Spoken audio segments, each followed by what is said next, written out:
오늘도 역시나 책을 읽어주는 남자, 네, 사라진 암에 대해서 이 책에 대해서 또 말씀해 드릴게요.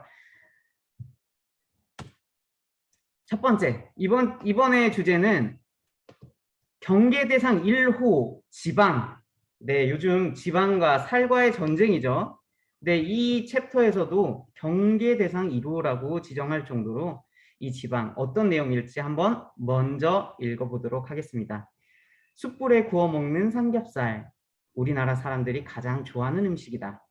탁 트인 야외에서 멋진 풍경을 바라보며 지글지글지글 익는 삼겹살을 상추에 싹 입에 넣고 소주 한 잔을 곁들이는 것. 누구나 꿈꾸는 로망이 아닐까 싶다.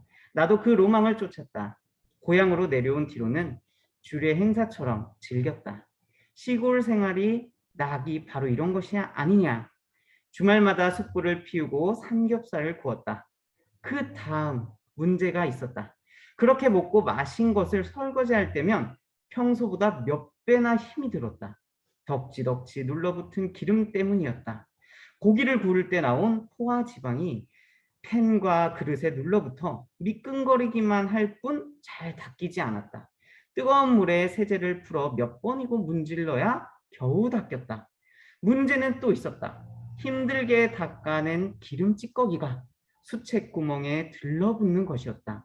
거기에 오물이 또 달라붙고 그 때문에 구멍이 막혀 배수가 안 되는 경우도 있었다. 먹을 때는 미처 생각하지 못한 불편이 엉뚱한 곳에서 야기되는 것이었다. 로망의 어두운 이면이었다. 공부를 하면서 알게 되었다. 고기를 먹으면 고기의 지방이 몸속에서도 같은 작용을 한다는 것을.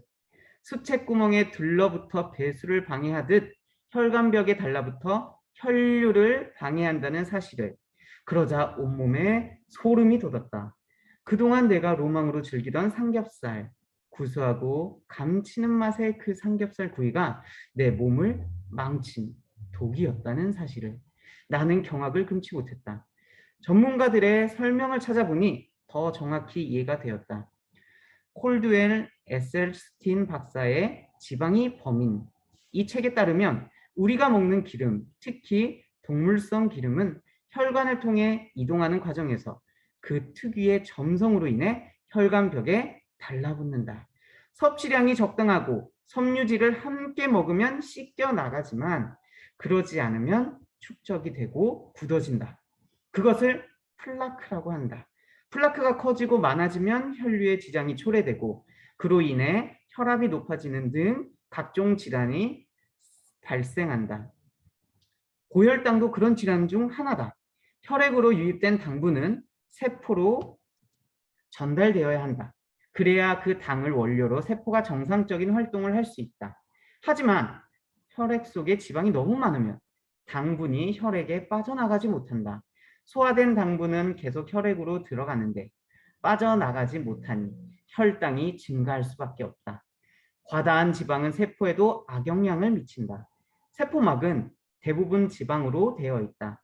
하지만 세포막과 맞지 않는 지방이나 과다한 지방은 세포막에 들러붙어 산소와 영양소가 세포 안으로 들어가는 것을 방해하고 대사 폐기물이 세포 밖으로 배출되는 것도 방해한다. 그 결과 세포가 기능장애를 일으켜 온갖 종류의 질병이 발생한다. 에셀스틴 박사가 지방이 범인이라는 이 책에서는 자극적인 제목의 책까지 발간해 지방의 위험을 경고한 이유가 바로 여기에 있다. 내 몸에 생긴 암 또한 결국은 지방 때문이다. 암뿐이 아니다. 고혈압, 고콜레스테롤, 고지혈증 등 종합검진에서 지적된 각종 증상도 지방이 원인이다. 관리를 시작한 뒤 나타난 변화를 감안하면 탈모와 시력감퇴, 각질, 무좀 등 노화 현상으로 여겼던 각종 질환도 과다한 지방 때문에 생긴 것이다. 지방이 얼마나 무서운 것인지 실감하게 되었다. 그렇다고 무조건 끊을 수는 없었다. 지방은 또한 탄수화물, 단백질과 더불어 우리 몸에 반드시 필요한 3대 영양소다. 세포막의 재료가 되고 생명활동에 필요한 에너지원이 된다. 지방이 없으면 몸도 생존할 수 없다. 적정량의 지방은 반드시 공급되어야 한다. 이러한 점을 감안해 나는 지방을 경계 대상 1호로 삼았다. 가장 신경을 써서 관리하겠다는 의지의 표명이었다. 구체적으로 동물성 지방은 식단에서 완전히 배제했다. 기름 자체는 물론 기름으로 만든 어떠한 음식도 먹지 않았다. 특히 치킨을 비롯해 기름에 굽거나 튀긴 음식은 쳐다보지 않았다. 식물성 기름도 원칙적으로 배제하고 과일과 채소, 견과류로 대신했다. 식물에도 지방이 함유되어 있고 견과류에는 특히 많은 양이 들어있다. 그래서 견과류도 양을 제한했다. 하루에 20g 소포장 한 봉만 먹었다. 몸이 필요로 하는 지방은 그것으로 충분하다고, 넘치면 오히려 부정적으로 작용한다고 판단했다. 어쩌다 올리브유나 들기름을 사용한 야채전이라도 먹게 되면 견과류는 먹지 않았다. 지방이 과다하지 않을까 하는 우려 때문이었다. 샐러드 드레싱에도 기름은 아예 사용하지 않았다. 그렇게 나는 철저히 관리했다. 조금의 빈틈도 허용하지 않았다. 암을 극복하고 내 몸을 되살리기 위한 음식 관리, 그 시작이 지방에 대한 관리였다. 네, 이 지금 읽은 글에서도 많이 느껴지죠. 누구나 먹고 싶은 그 삼겹살, 정말 먹고 싶죠. 그리고 사람들이 그러잖아요. 식물성 기름, 야 올리브 이거 압축식 이 비싼 기름은 좀 먹어도 돼. 그렇지만 우리가 필요로 한 지방을 기름으로서 먹는 게 아니라 이 저자처럼 지혜롭게 과일, 채소, 견과류로 대체했대요. 그리고 내가 좋은 기름을 만약에 사용해서 야채전이라도 해 먹었어. 그러면 뭐라 했어요? 견과류나 야채, 과일은 안 먹었대요. 그러니까 내 몸속에 들어오는 지방의 양을 계속 체크를 한 거죠. 내가 오늘 이걸 먹었네? 그럼 이건 먹지 말아야겠다. 이러면서 관리를 한 거죠. 그래서 내 몸속에 지방은 정말 필요한 존재 중 하나예요. 우리 뇌에서도 보면 뇌를 보호하기 위한 이 지방층이 필요하잖아요. 그렇지만 우리는 너무나 많은 지방에 노출되어 있습니다.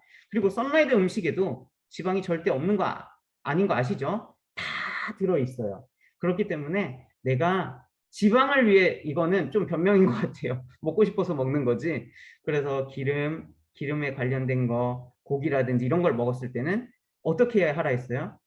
내가 나머지 것은 먹지 말고 지방을 철저히 관리한다. 저도 이거 읽으면서 조금 느낀 게 뭐냐면, 하수관이 막히는 것처럼 우리 몸속이 막혀버린다. 세포가 영양을 먹어야 되는데 그 들어갈 수 있는 게 막혀버린다면 기능장애, 질병으로 나오지 않을까요? 네. 그래서 모든 원인은 지방이다. 네, 이렇게 말하고 있습니다. 그래서 한번 내가 먹는 음식 한번 체크해 보시고요. 내가 오늘은 안 먹던 걸 먹었어. 근데 거기에 지방이 있었어. 그러면 어떻게 해야 될까요? 내가 매일 먹던 것 중에 양보를 해야 되죠. 그렇게 해서 지혜롭게 조절을 하면서 우리가 몸 관리를 꼭 해야 된다는 것입니다.